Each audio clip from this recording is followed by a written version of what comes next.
Pada tahun 2016, terjadi sesuatu yang sebelumnya dianggap mustahil oleh siapapun. Inggris Raya memilih untuk keluar dari Uni Eropa. Para ahli hanya menganggap remeh. Ini hanya kesalahan sekali. Nanti juga tak dibatalkan, tapi ternyata tidak dibatalkan. 5 tahun kemudian, Mahkamah Konstitusi Polandia menyatakan bahwa hukum nasional lebih diutamakan daripada hukum Uni Eropa. Dengan demikian, mereka secara praktis mempertanyakan dasar hukum yang menjadi fondasi seluruh Uni Eropa. Ini bukan fenomena yang terisolasi. Ini adalah gejala. Ini adalah gejala dari krisis yang dalam dan serius dalam sebuah sistem. Saat ini, Uni Eropa menghasilkan 18% dari PDB dunia dan mewakili lebih dari 487 juta warga. Jika sistem ini runtuh, dampak kejut yang ditimbulkannya akan jauh melampaui krisis global tahun 2008. Bursa saham akan runtuh, mata uang akan menjadi tidak stabil, dan seluruh perekonomian akan jatuh ke jurang. Pertanyaannya sekarang bukan lagi apakah Uni Eropa akan berubah, melainkan apakah ia akan bertahan hingga paruh pertama abad ini, dan jika iya, dalam bentuk seperti apa ia akan terus ada.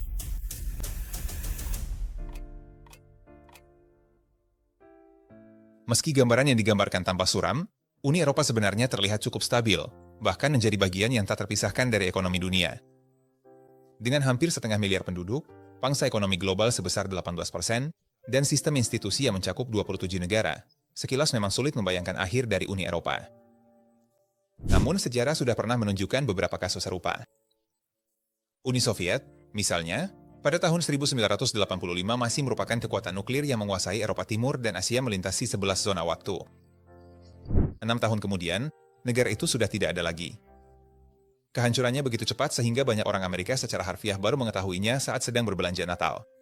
Kekuatan besar penyeimbang Barat, yang selama puluhan tahun menguasai setengah bagian dunia, lenyap dalam sekejap jika diukur dengan ukuran ekonomi nasional. Kekaisaran Habsburg selama 600 tahun membentuk kehidupan Eropa Tengah, termasuk Hongaria. Mereka berhasil melewati perang melawan Turki, reformasi, dan Napoleon. Namun setelah Perang Dunia Pertama, mereka tiba-tiba terpecah belah. Apa yang sebelumnya tampak sebagai sesuatu yang tetap dalam keseimbangan kekuasaan di Eropa, lenyap begitu saja dalam semalam. Orang Turki bahkan mampu bertahan lebih lama. Kesultanan Utsmaniyah menguasai Timur Tengah, Afrika Utara, dan Balkan selama lebih dari 600 tahun. Namun pada awal abad ke-20, 40 negara baru muncul dari reruntuhannya. Kesultanan Utsmaniyah yang dulu begitu jaya, pada pertengahan abad ke-19 sudah dijuluki sebagai orang sakit Eropa, lalu pada abad ke-20, kerajaan Inggris pun mengalami kemunduran serupa, padahal dulu pernah menguasai seperempat daratan dunia, namun dalam beberapa dekade saja hampir sepenuhnya runtuh. Lalu, apa yang menyebabkan runtuhnya kekaisaran-kekaisaran ini? Menjelang keruntuhan kekaisaran-kekaisaran besar, hampir selalu muncul tanda-tanda yang sama. Salah satu yang paling berbahaya di antara tanda-tanda ini adalah perpecahan ekonomi, ketika perbedaan antar wilayah menjadi begitu besar sehingga sistem tidak lagi mampu menyatukan mereka. Di Uni Soviet misalnya, standar hidup di negara-negara Baltik 2 kali lebih tinggi dibandingkan dengan republik-republik Asia Tengah. Di Kekaisaran Austro-Hungaria, Wina dan Budapest berkembang pesat, sementara di Galicia para petani hidup dalam kemiskinan.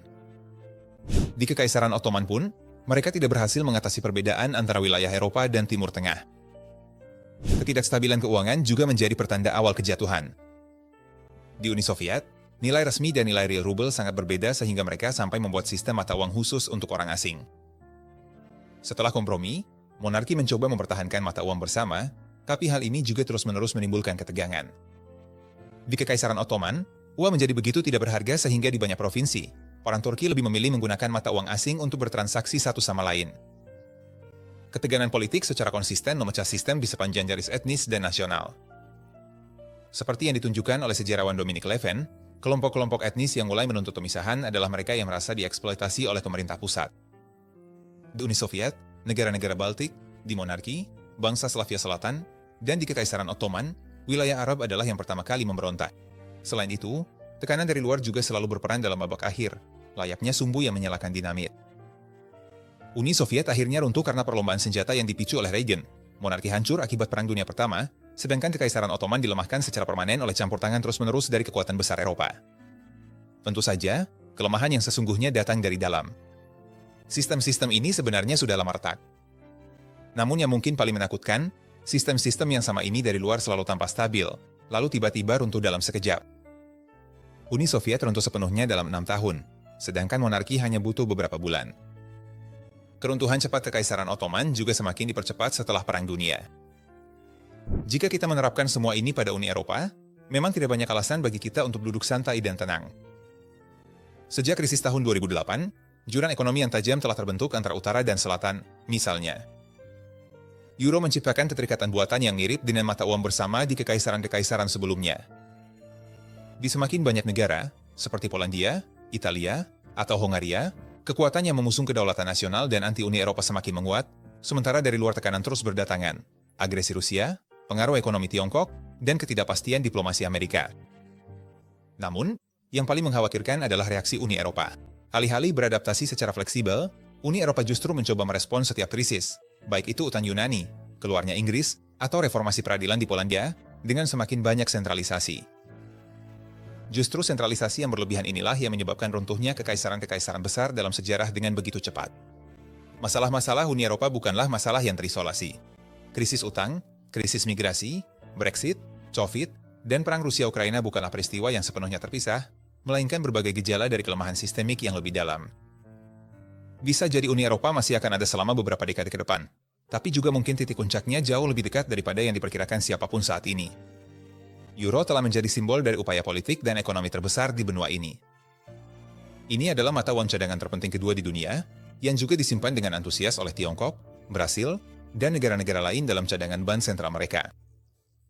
Para pemimpin Eropa mengatakan, lihatlah, persatuan itu berhasil, karena 19 negara menggunakan mata uang yang sama.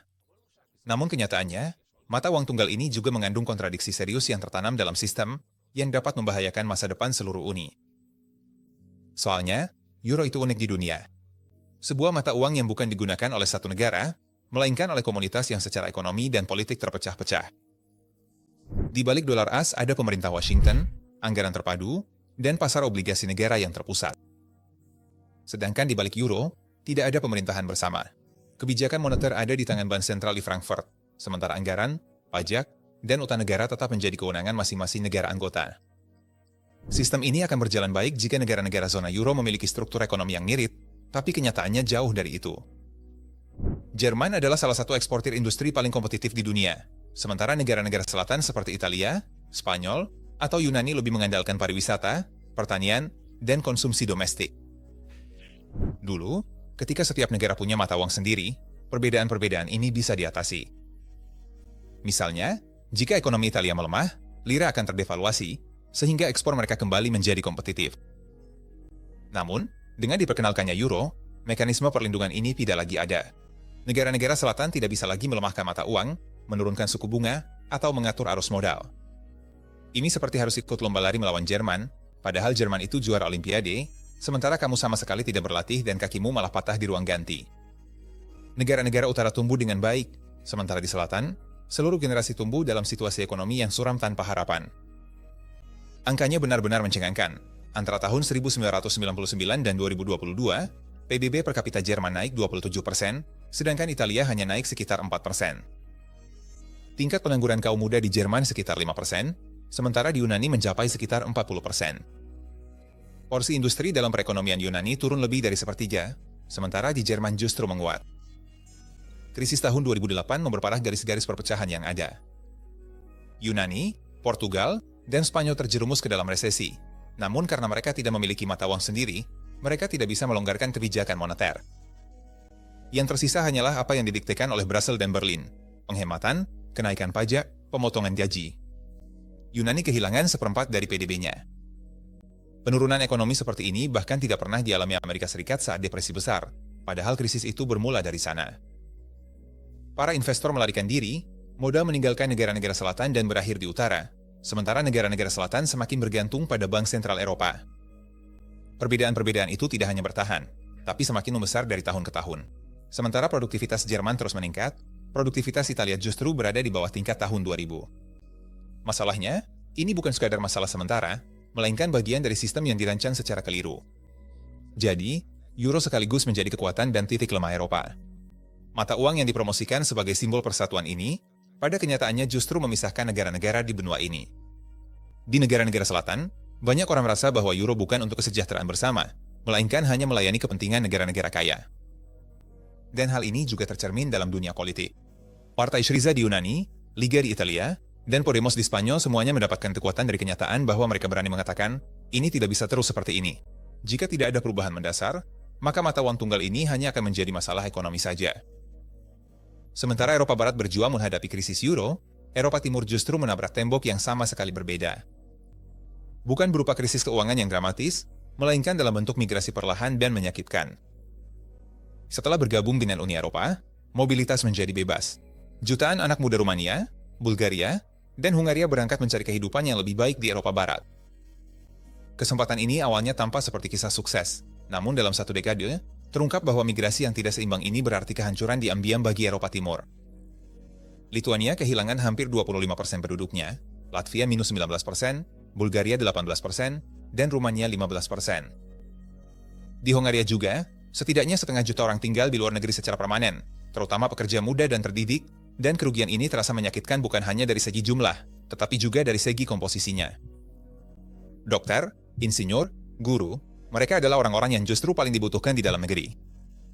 Di Rumania, misalnya, lebih dari 40% dokter spesialis bekerja di negara anggota Uni Eropa lainnya. Bulgaria telah kehilangan sepertiga tenaga ahli IT-nya. Dan sementara negara-negara di timur berusaha membujuk para pemuda untuk pulang, negara-negara barat secara terbuka merekrut mereka. Jerman, misalnya, memperoleh keuntungan ekonomi bersih sebesar 300 miliar euro dari tenaga kerja Eropa Timur, sementara biaya pendidikan dan pelatihan akhirnya ditanggung oleh negara-negara luar. Sistem dukungan Uni Eropa, seperti dana kohesi dan dana pengembangan pedesaan, tidak mampu mengimbangi kerugian ini, atau setidaknya tidak dalam jangka panjang. Itu seperti menempelkan plester pada pendarahan arteri. Sementara itu, di masyarakat juga semakin kuat perasaan. Kami yang mengirimkan dokter, perawat, dan pekerja terampil, tapi apa yang kami dapatkan sebagai gantinya? Taman bermain dan jalan baru di desa, yang kemudian 10 tahun lagi sudah penuh lubang. Rasio pertukarannya tidak bagus. Tidak heran jika rasa sakit hati ini juga muncul di ranah politik. Di Hungaria dan Polandia, partai-partai yang mengkritik dominasi berlebihan berasal dan mengutamakan perlindungan kepentingan nasional juga sangat kuat. Meskipun banyak orang pulang kampung saat pandemi COVID, tren ini tidak berhenti. Bahkan era kerja dari rumah semakin mengaburkan batas-batas. Salah satu pilar utama Uni Eropa, yaitu kebebasan arus tenaga kerja, justru dipandang sebagai kerugian bagi banyak negara Eropa Timur. Ketika Rusia melancarkan serangan penuh terhadap Ukraina pada tahun 2022, Uni Eropa bereaksi dengan kecepatan yang mengejutkan. Sanksi-sanksi diberlakukan, bantuan kemanusiaan dan pengiriman senjata pun datang, seolah-olah akhirnya semua orang bergerak ke arah yang sama. Namun, retakan-retakan mulai terlihat hampir seketika. Jerman enggan mengirimkan senjata berat, Polandia mendorong tindakan yang lebih tegas, Hungaria memblokir beberapa sanksi, sementara negara-negara Baltik menuntut langkah-langkah yang lebih radikal. Krisis ini tidak menciptakan persatuan, melainkan justru memperlihatkan betapa berbedanya pandangan dunia negara-negara anggotanya. Tentu saja, ini bukan fenomena baru. Brexit sudah membuktikan bertahun-tahun sebelumnya bahwa persatuan abadi hanyalah mitos. Salah satu anggota pendiri, salah satu ekonomi terkuat di Eropa, dan salah satu pusat keuangan terpenting di dunia, berkata terima kasih, tapi lebih baik tanpa kalian. Ini bukan hanya keretakan ekonomi, tapi juga psikologis. Brexit membuktikan bahwa keanggotaan Uni Eropa tidak hanya bisa dimasuki, tapi juga bisa ditinggalkan, dan dengan keluarnya Inggris, bukan hanya satu negara anggota yang hilang, melainkan juga sebuah kekuatan geopolitik yang besar. Inggris Raya memiliki seperempat dari anggaran pertahanan Eropa. Inggris adalah negara berkekuatan nuklir, kekuatan intelijen dunia, dan anggota Dewan Komite PBB. Tapi aku jadi melantur, maaf ya. Jadi, selama krisis perang, terlihat jelas bahwa negara-negara Eropa menginginkan hal yang berbeda-beda. Negara-negara anggota di Eropa Timur, seperti Polandia, Latvia, dan Estonia, sangat serius menghadapi ancaman Rusia berdasarkan pengalaman sejarah mereka. Sementara itu, Jerman dan Italia selama puluhan tahun membangun ketergantungan energi pada Moskow, sedangkan Hungaria bahkan setelah pecahnya perang tetap mempertahankan hubungan erat dengan Rusia, berulang kali memblokir keputusan bersama Uni Eropa. Jadi, gagasan tentang kebijakan luar negeri Eropa yang bersatu memang indah, tapi kenyataannya tidak berjalan. Uni Eropa sudah membicarakan kebijakan keamanan mandiri selama beberapa dekade, namun kekuatan pertahanan yang nyata masih didominasi oleh NATO yang dipimpin Amerika Serikat. Dalam respons perang pun, kita lebih banyak menyalurkan senjata Amerika daripada mengerahkan kekuatan militer kita sendiri. Ketika Polandia ingin mengirimkan pesawat tempur MiG ke Ukraina, mereka juga membutuhkan izin dari Washington, bukan dari Brussels. Dan bukan hanya Rusia yang memanfaatkan perpecahan di Uni Eropa. Tiongkok meluncurkan program khusus untuk Eropa Tengah dan Timur yang disebut 1701, atau sekarang hanya 1601 sejak Lituania keluar. Mereka memperoleh pengaruh di negara-negara anggota yang miskin seperti Yunani, Bulgaria, atau bahkan Hungaria melalui investasi infrastruktur besar-besaran dan pinjaman dengan syarat menguntungkan. Dan jika Uni Eropa ingin mengkritik Beijing dalam sebuah pernyataan bersama, cukup satu negara saja yang memveto, maka pernyataan itu batal. Krisis migrasi bahkan lebih jelas menunjukkan betapa jauhnya keinginan bersama itu. Pada tahun 2015, setelah gelombang pengungsi, negara-negara kembali memperlakukan perbatasan di dalam kawasan Schengen. Jerman membuka diri, sementara Hungaria membangun pagar. Alih-alih solusi bersama, yang muncul justru perpecahan. Yang paling surreal mungkin adalah ketika Belarus pada tahun 2021 sengaja menciptakan krisis migrasi di perbatasan Polandia, dan reaksi Uni Eropa kembali benar-benar terpecah. Kebijakan luar negeri Uni Eropa jadi lebih mirip aliansi longgar dari kebijakan nasional yang berjalan berdampingan daripada sebuah kekuatan bersama. Dalam isu-isu seperti Rusia, Tiongkok, migrasi, keamanan energi, dan pertahanan, semua negara tetap saja lebih mementingkan kepentingan masing-masing. Dan itu pun kita belum membahas soal Turki, yang sudah puluhan tahun menjadi kandidat anggota Uni Eropa, tapi sekarang lebih sering memanfaatkan status itu untuk melakukan pemerasan geopolitik. Kalau Brasil terlalu kritis terhadap Erdogan, Turki mengancam Eropa dengan membuka perbatasan dan membiarkan para pengungsi masuk. Brexit telah menunjukkan bahwa perpisahan dari Uni Eropa tidak hanya bisa terjadi karena alasan ekonomi, tapi juga karena identitas, dan seperti yang dilihat oleh partai-partai euroskeptis, kalau Inggris bisa melakukannya, maka negara lain pun bisa berhasil. Pertanyaannya sekarang bukan lagi apakah Uni Eropa akan menghadapi perpecahan-perpecahan ini, melainkan apakah mereka benar-benar mampu meresponsnya secara bersama-sama. Sebelum kita benar-benar mengubur Uni Eropa, ada baiknya kita mengingat kembali mengapa proyek bersama ini dibentuk sejak awal. Karena meskipun saya telah menyoroti masalah-masalah internal yang serius dalam video ini, saya sama sekali tidak berniat mengharapkan berakhirnya Uni Eropa. Menurut saya, kita hanya bisa tetap menjadi kekuatan ekonomi yang independen, bukan menjadi koloni Tiongkok, jika negara-negara Eropa tetap bersatu dalam aliansi. Pada pertama abad ke-20, dua perang dunia hampir menghancurkan benua ini hingga rata dengan tanah, dan Uni Eropa lahir sebagai jawaban agar hal seperti itu tidak pernah terjadi lagi. Tujuan dari kerjasama ekonomi, perdagangan, dan regulasi bersama bukan hanya untuk menjamin kemakmuran, tetapi juga untuk menjamin perdamaian. Dan itu berhasil. Terlepas dari banyak perdebatan dan tantangan di pasar bersama, hal itu membuat negara-negara anggota menjadi lebih kompetitif di ekonomi global. Secara individu, kita adalah negara-negara kecil, tapi bersama-sama, kita menjadi kekuatan yang diperhitungkan. Hal ini sangat penting di dunia di mana para raksasa yang menentukan arah, Amerika Serikat, Tiongkok, atau bahkan Rusia. Sebuah perusahaan Hungaria atau Latvia sendiri hampir tidak mungkin bisa mempengaruhi aturan global, tapi melalui Uni Eropa, mereka punya suara dan kesempatan untuk berpartisipasi dalam urusan ekonomi global. Dan hal ini tidak hanya penting di tingkat geopolitik. Keanggotaan Uni Eropa memberikan perlindungan bagi para pekerja, menjamin hak-hak konsumen, dan memberi kesempatan bagi anak muda untuk belajar di luar negeri atau bahkan bekerja di negara anggota manapun. Kesempatan ini bukanlah sebuah kemewahan, melainkan bagian dari kehidupan sehari-hari. Hanya saja seringkali kita menganggapnya begitu wajar sehingga baru terasa ketika sudah terancam. Uni Eropa bukan perlu dilindungi karena sempurna, melainkan karena tanpa itu kita akan jauh lebih rentan. Secara individu, kita jauh lebih mudah untuk diperas, dimanipulasi, dan diabaikan. Runtuhnya seluruh Uni Eropa bukan hanya akan menjadi gempa politik, tapi juga gempa keuangan. Hanya perpecahan zona euro saja sudah akan membuat lebih dari 12.000 miliar euro nilai kontrak menjadi dipertanyakan dalam semalam. Bank-bank tiba-tiba akan mencatat aset dan kewajiban mereka dalam mata uang yang berbeda-beda. Perdagangan akan terhenti, pengangguran akan melonjak tinggi, dan seluruh negara akan jatuh ke dalam krisis. Namun, di sisi lain, kondisi saat ini juga tidak bisa dipertahankan. Negara-negara di selatan menderita akibat tekanan yang ditimbulkan oleh euro, negara-negara di timur penduduknya semakin berkurang karena bermigrasi ke barat, sementara negara-negara di utara semakin merasa merekalah yang harus menanggung kesalahan negara-negara lain.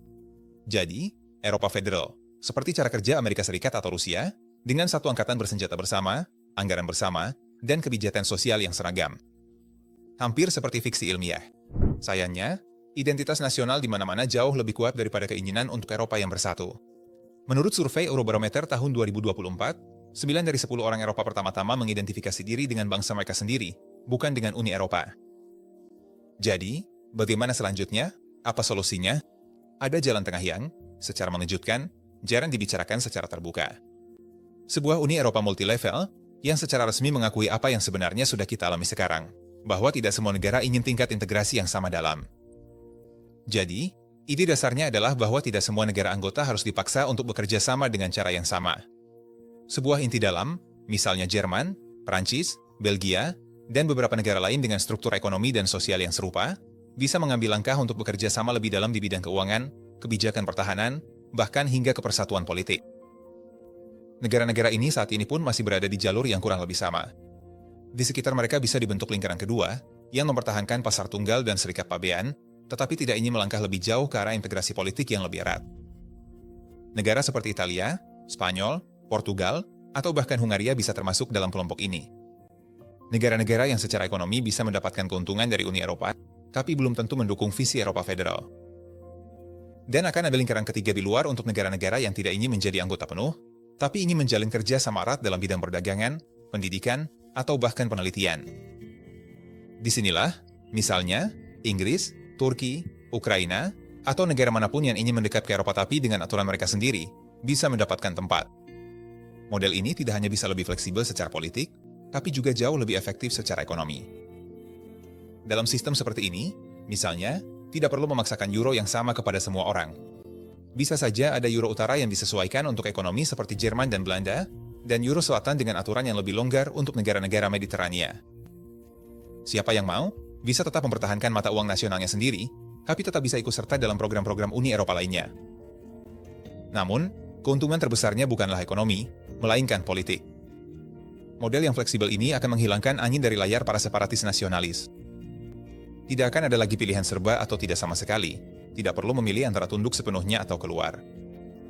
Setiap negara bisa terlibat dalam integrasi sedalam yang mereka inginkan, dan kebebasan ini justru akan memperkuat Uni Eropa, bukan melemahkannya. Selain itu, semua ini bukanlah hal yang mustahil. Uni Eropa saat ini pun sudah berfungsi sebagai sistem multi kecepatan. Tidak semua anggota termasuk dalam zona euro. Ada juga pengecualian dalam sistem Schengen, dan beberapa negara anggota menempuh jalannya sendiri baik di bidang hukum maupun politik.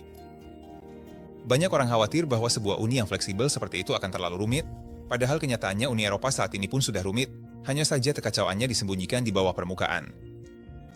Sebuah sistem multilevel yang dibangun dengan baik bisa jauh lebih transparan dan demokratis dibandingkan model saat ini yang penuh dengan pengecualian dan informalitas. Jadi, hal-hal yang selama ini kita coba atasi dengan berbagai kompromi yang kacau, sebenarnya bisa diatur secara terstruktur dan transparan.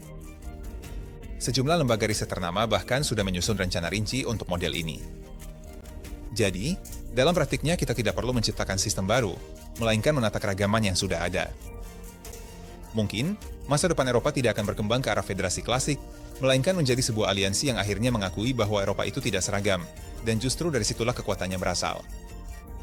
Jika keseimbangan antara kedaulatan nasional dan kerjasama dapat ditemukan, maka komunitas ini tidak hanya bisa bertahan dari krisisnya, tetapi juga bisa keluar darinya dengan lebih kuat.